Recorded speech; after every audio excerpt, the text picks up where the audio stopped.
Han mort Charlie Kirk, un activista conservador trampista en desenes de milions de seguidors que es dedicava a debatre públicament als campus estatunidencs. Li han pegat un tir al coll, en un rifle, i molta gent ho ha celebrat. Així que crec que hem de respondre la següent pregunta. Es pot legitimar l'assassinat de Charlie Kirk? Parlem de legítima defensa, llibertat d'expressió i incitació a la violència. L'única violència justificable és la que s'exerceix per defendre la nostra integritat o la dels altres davant d'una agressió prèvia. Això és el que anomenem legítima defensa. Per altra part, la llibertat d'expressió, la primera esmena de la Constitució dels Estats Units d'Amèrica, és la llibertat de dir això que l'interlocutor no vol escoltar. Defendre la llibertat de qualsevol individu a comunicar idees en les quals no estàs d'acord és el que permet el diàleg. En absència de diàleg, l'única ferramenta que mos queda per solucionar les nostres diferències és la violència.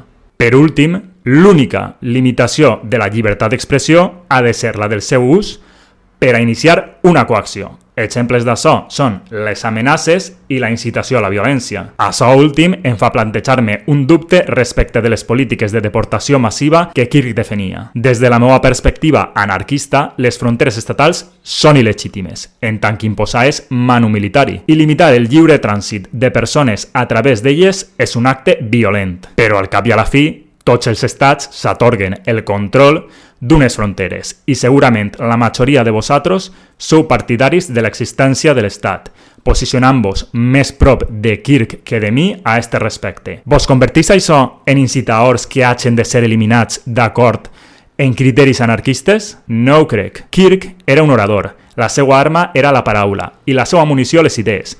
Matar-lo no ha acabat en les seues idees, tot el contrari, les ha amplificades. La violència s'ha de combatre en violència i les idees s'han de combatre en idees. El motor de la societat no és la violència, sinó el diàleg. Només a través del diàleg podem arribar a acords voluntaris entre individus diferents en projectes vitals diferents que volen conviure a un espai geogràfic compartit. La violència ataca la convivència i destrueix la societat.